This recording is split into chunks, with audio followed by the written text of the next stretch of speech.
The bunting, sodden with overnight rain, hangs limp across the terraced streets. The bonfires of Victory in Europe Day have been reduced to piles of cold, grey ash, and the jubilant singing has faded into the familiar, damp silence of a British morning. It is May 9th, 1945. The war is officially over, the lights have come back on, and the enemy has surrendered. But for the woman standing on the pavement outside the greengrocer's, clutching a worn leather handbag, the battle is far from finished. She joins a queue that stretches around the corner, a line of silent, exhausted figures indistinguishable in their headscarves and utility coats.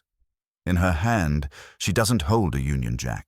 She holds the true symbol of the age, a buff-colored ration book.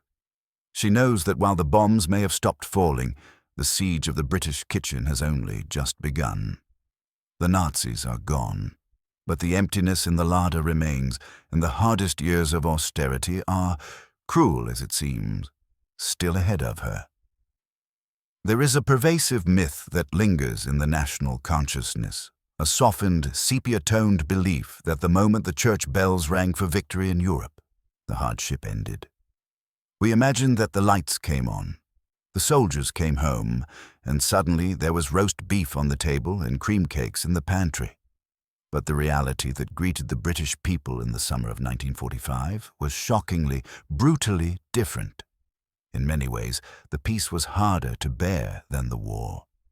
To understand why, we must look at the balance sheet of a nation that had spent every penny it possessed to defeat fascism.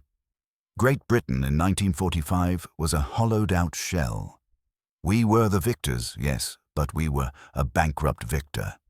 For 6 years, the country had poured its gold, its foreign investments, and its industrial capacity into a furnace of munitions and survival. We stood alone in 1940, and the price of that defiance was absolute financial ruin. By the time the parties ended, the United Kingdom was effectively insolvent, owing billions of pounds to creditors around the world, primarily the United States. The true shock came just months after the victory parades. During the war, Britain had been kept alive by the American Lend-Lease program, a lifeline of food, fuel, and equipment shipped across the Atlantic effectively for free. It was the drip feed that kept the British patient alive. But in August 1945, with the war won, the Truman administration abruptly pulled the plug.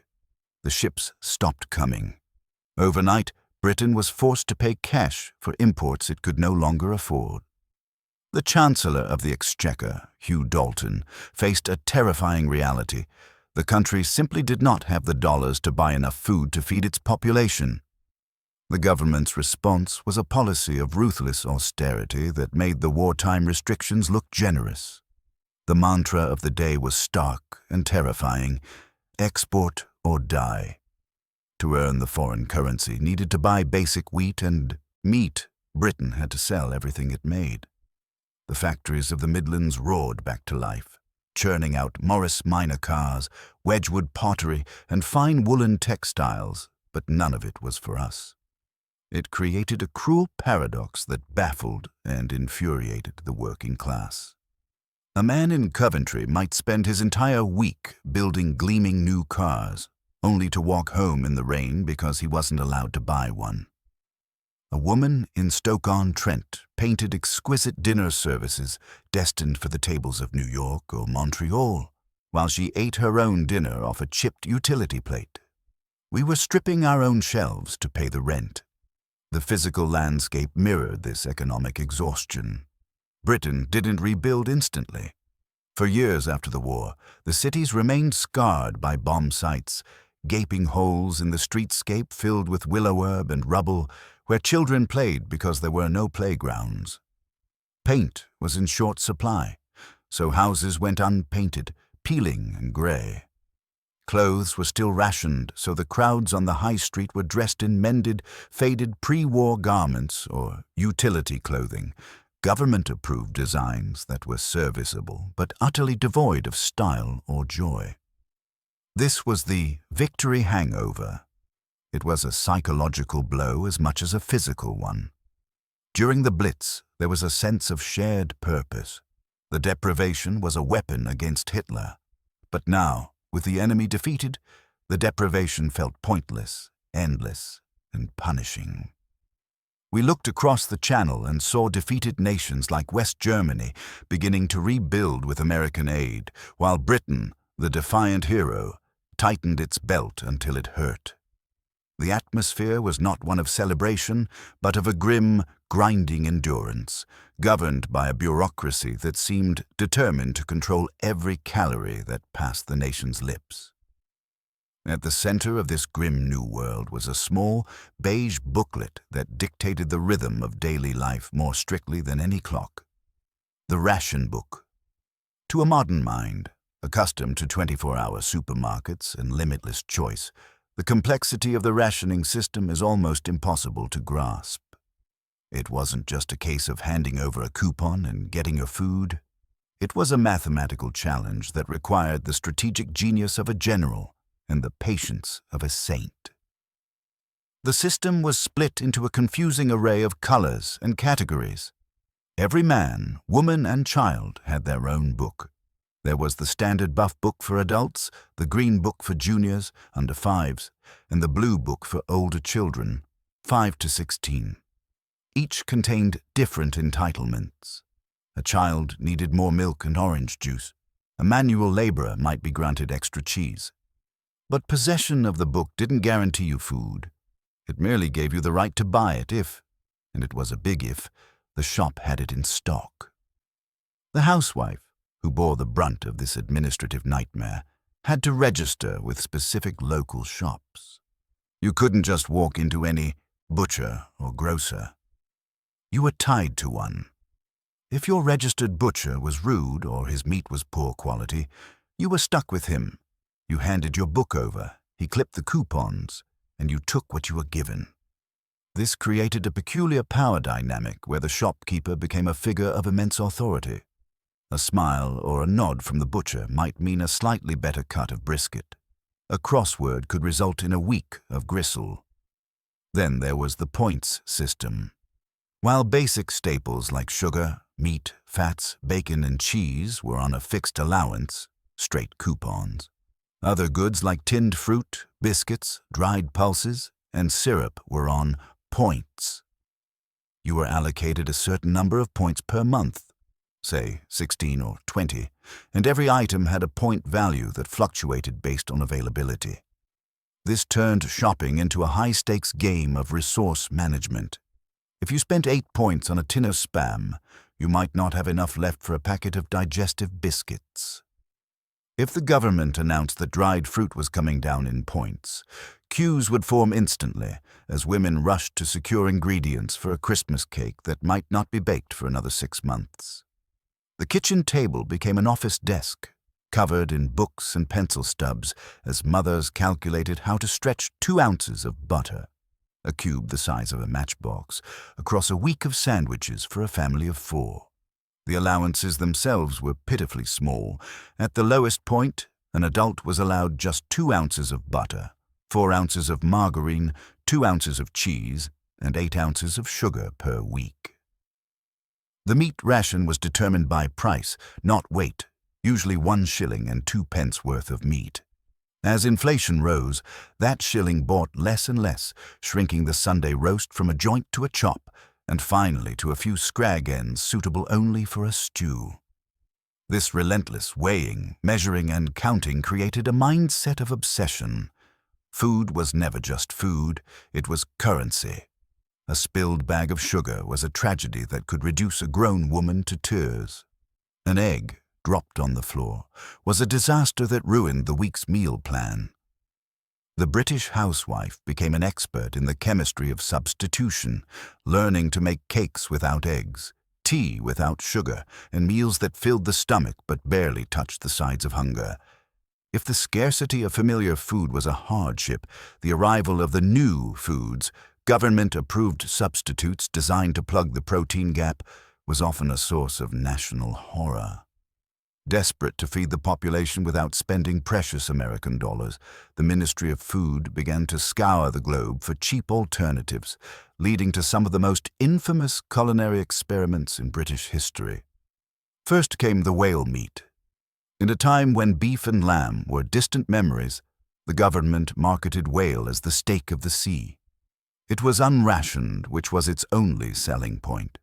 But the reality of cooking it was a sensory assault. It arrived in slab-like blocks that looked deceptively like beefsteak. However, the moment it hit the hot fat in the pan, the illusion shattered. It released a pungent, oily smell, a mix of cod liver oil and burning rubber that permeated the curtains and clung to clothes for days. Housewives tried everything to mask the taste, burying it in onions or soaking it in vinegar, but the texture remained tough and stringy, with a fishy aftertaste that no amount of gravy could drown out. Then there was Snoek, pronounced Snoek. In 1947, the government bought millions of tins of this barracuda-like fish from South Africa, hoping it would replace tuna or salmon. It was a disaster. The fish was incredibly bony, tough and salty, with a metallic tang that made it almost inedible. The ministry published recipes for Snoek picante to try and convince the public, but the British palate rebelled. Tins gathered dust on grocers' shelves, eventually being sold off as cat food, though the joke in the queue was that even the cats turned their noses up at it. Perhaps the most ubiquitous symbol of the era was dried egg, with fresh eggs restricted to one per person per week, if the hens were laying. The yellow powder from America became the staple of the British breakfast. It came in wax-sealed cardboard cartons. You mixed a tablespoon of powder with water to create a pale yellow sludge that could be scrambled or used in cakes. While it was a nutritional lifesaver, the taste was distinct, sulphurous and rubbery, and the smell of reconstituting egg powder in a warm kitchen remains a vivid, nauseating memory for anyone who grew up in the 40s. Finally, there was the daily bread, the national loaf. White bread had been banned in 1942 to save shipping space on wheat, and it didn't return until the 1950s. In its place was a grey, dense, husky block made from unrefined flour fortified with calcium, chalk. It was nutritious, certainly, but it was joyless. It went stale within 24 hours and had a crust that could break a tooth. It was the color of the pavement and the taste of the times, functional, gritty, and completely devoid of pleasure. In this landscape of drab conformity and restriction, a colorful, morally ambiguous character emerged from the London fog. The Spiv, also known as the Wide Boy or the Flash Harry, he was the physical embodiment of the black market. You could spot him a mile off. While the rest of the male population wore demob suits and dour expressions, the Spiv wore a suit with lapels just a little too wide, a tie that was a little too loud, and a pencil mustache that looked like it had been drawn on with shoe polish. He didn't have a shop. He had a suitcase. He operated on street corners in the snug bars of pubs or down back alleys. His catchphrase was a whispered, "Wanna buy some nylons, darlin'?" Nylon stockings were the gold bullion of the black market. With clothing coupons scarce, women were painting lines down, the backs of their bare legs with gravy browning to mimic seams. A pair of real American nylons was a luxury that could command a week's wages. But the black market wasn't just the domain of gangsters and chancers. It seeped into the moral fabric of respectable society. This was the era of the phrase, "It fell off the back of a lorry." It was a wink and a nudge excuse that allowed law-abiding citizens to buy a few extra eggs or a side of bacon without asking where it came from. The real front line of this shadow economy was the butcher's counter. The concept of under the counter became literal. If you were a loyal customer, if you didn't complain, and perhaps if you slipped the butcher a few extra cigarettes, he might wrap up an extra chop or a string of sausages and slide it to you under the counter, hidden beneath the ration book. It turned millions of ordinary British mothers into petty criminals, forced to bend the law just to put a decent meal on the table. It was a time when survival trumped morality, and the most valuable currency in Britain wasn't the pound sterling, but who you knew. The moment that truly broke the spirit of the British people, the turning point where the grumbling turned into genuine despair and anger, did not happen during the Blitz, nor in the dark days of 1940. It happened in the summer of peace, on July 21st, 1946. Throughout the entire 6 years of the Second World War, through the U-boat blockades and the burning cities, there was one sacred staple that the government had never dared to touch: bread. The national loaf might have been grey and chewy, but it was unrationed. It was the filler. If you ran out of meat or cheese, you could always fill a hungry child's stomach with toast or a dripping sandwich. It was the psychological safety net of the nation. But in 1946, facing a global wheat shortage and the need to feed the starving populations of occupied Germany, the British government did the unthinkable. They introduced bread rationing. The shock was seismic. Housewives stood in queues, staring at the headlines in disbelief. It felt like a betrayal. "We won the war," the refrain went in queues up and down the country. "So why are we losing our bread?" It was the ultimate insult. The very symbol of sustenance was now counted, weighed, and restricted. A new currency entered the vocabulary: the BU, bread unit. An adult was allowed 9 ounces of bread per day, roughly 2 decent slices, and a bit of crust. Bakeries became battlegrounds. Master bakers, who had spent their lives feeding their communities, were suddenly forced to become bureaucrats, weighing loaves to the precise ounce. If a loaf was slightly light, they couldn't just throw in a bread roll to make up the weight. That was illegal. They had to cut a slice from another loaf and pin it to the side. But if bread rationing was the insult, nature was about to deliver the injury. As 1947 dawned, the country was hit by the worst winter in living memory. From late January until March, Britain was buried under snow and ice. Temperatures plummeted to 21 degrees. The timing could not have been worse. The coal supply, already precarious, froze solid in the railway wagons.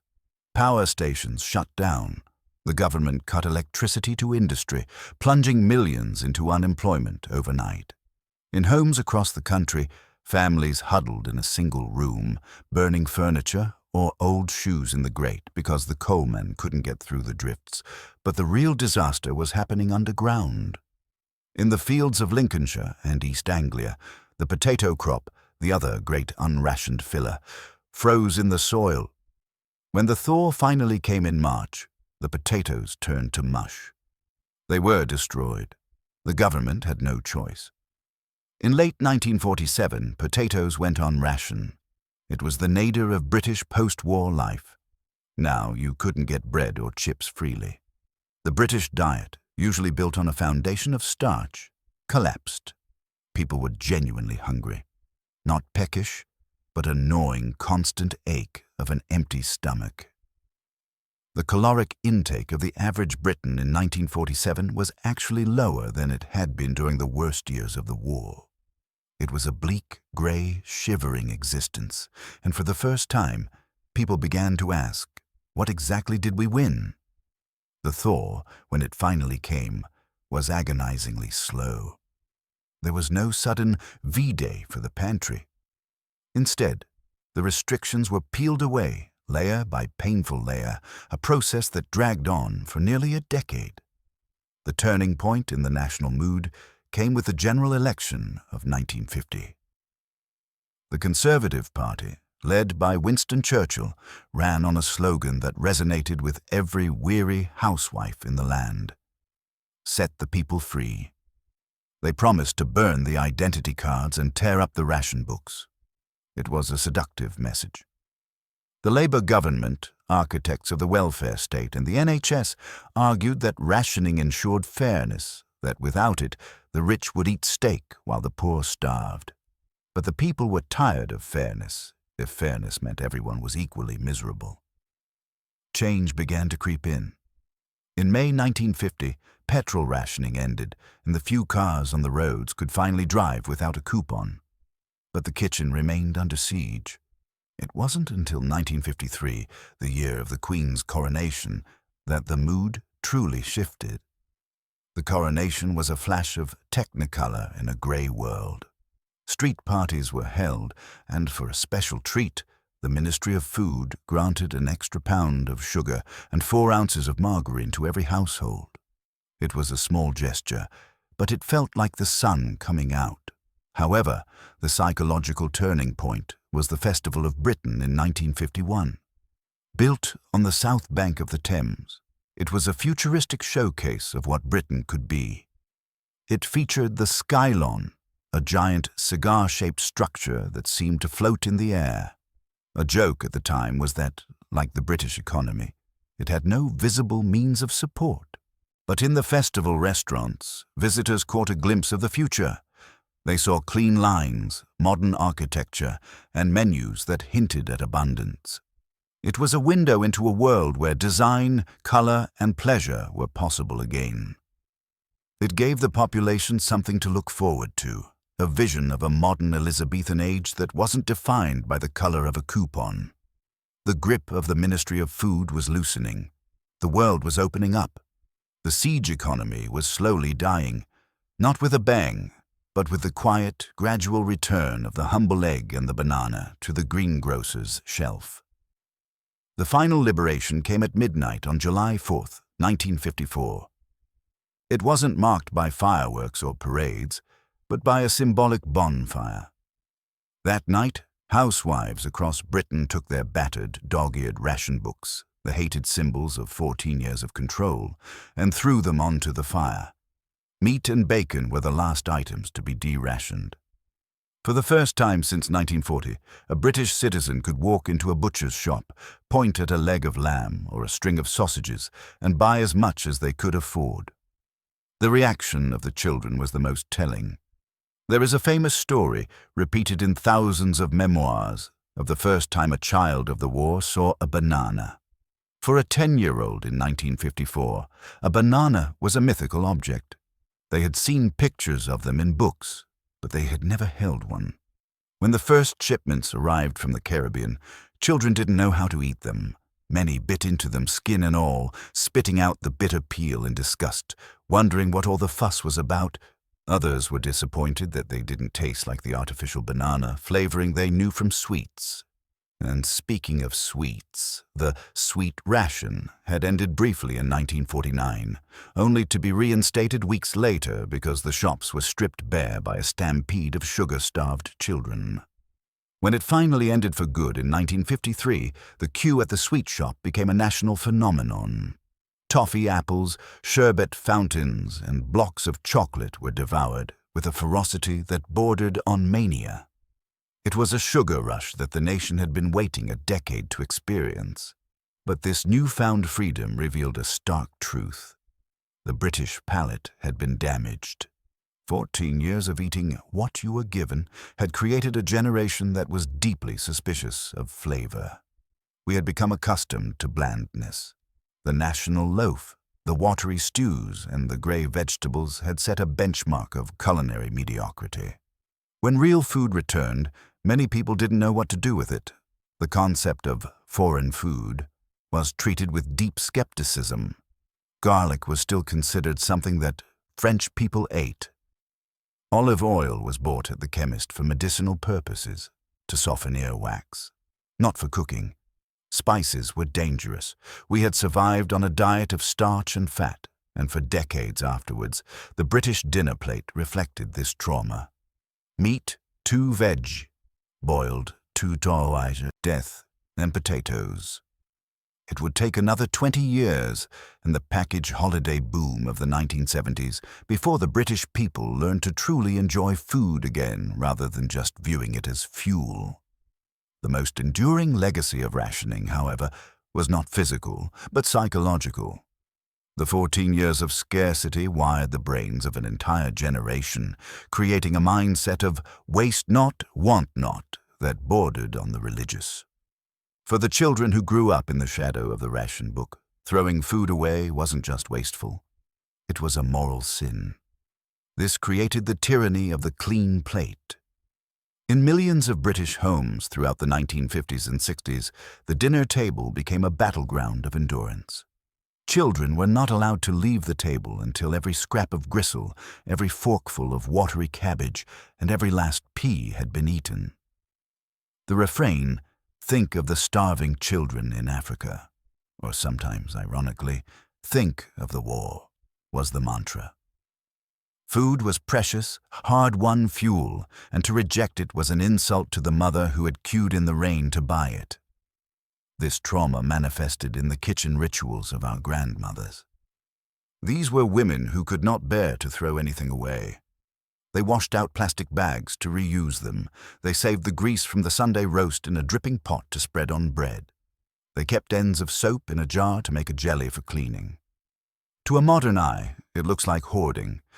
To them, it was simply sensible management. They were survivalists in floral aprons, forever preparing for a shortage that might return at any moment. Culturally, rationing also stunted the British culinary imagination. Because we had spent so long viewing food as a mathematical equation, calories, ounces, and points, we forgot that it could be a source of joy. We became suspicious of fancy food. Complexity was seen as unnecessary. Why mess about with sauces and spices when a piece of boiled beef and potatoes did the job? This is why, for decades, British food became the laughingstock of Europe. While the French and Italians were celebrating regional produce and garlic, we were boiling our vegetables until they were grey mush, terrified of undercooking them. We relied on heavy, starchy fillers, sweet puddings, dumplings, thick pastry, because for 15 years the primary goal of eating had been simply to feel full. The ghost of the ration book haunted British restaurants and dining tables well into the 1970s, keeping our palate narrow, safe, and beige. It wasn't that we couldn't cook. It was that we had been trained to cook for survival, not for pleasure. When we look back at the black and white newsreels of the post-war years, it is easy to focus on the grim aesthetics, the bomb sites, the grey clothes, and the endless, shuffling queues. But if you look closer, past the drab utility coats and the empty shop windows, you see the true miracle of that era. It wasn't the politicians or the generals who saved Britain in the peace. It was the women standing in those queues. The British housewife of the 1940s and 50s was the unsung hero of the nation. She didn't receive a medal, and there are few statues in her honor, but she performed a daily act of alchemy. She took 2 ounces of butter, a scrap of meat that a modern butcher would throw away, and a handful of flour, and she turned it into a home. She kept the family fed, clothed, and warm through sheer force of will and administrative genius. It forged a national character that is slowly vanishing from our islands, a stoic, uncomplaining toughness that we often mistake for grumpiness. That generation didn't need mindfulness apps or wellness retreats. They found their purpose in the simple, brutal act of survival. They knew the true value of things in a way we have completely forgotten. To them, an egg wasn't just breakfast, it was a victory. A fresh orange wasn't a snack. It was a treasure to be placed in the toe of a Christmas stocking. Today, we walk through supermarkets where the aisles groan under the weight of produce from every corner of the globe. We have never been richer. We have never been fuller. And yet, we throw away more food in a year than a 1940s family would see in a lifetime. We have gained the world, but perhaps we have lost that deep, quiet appreciation for the small things. The generation of the ration book taught us that a life with less isn't necessarily a life with less meaning. They were hungry, yes, but they possessed a resilience and a shared strength that no amount of modern abundance can ever replace.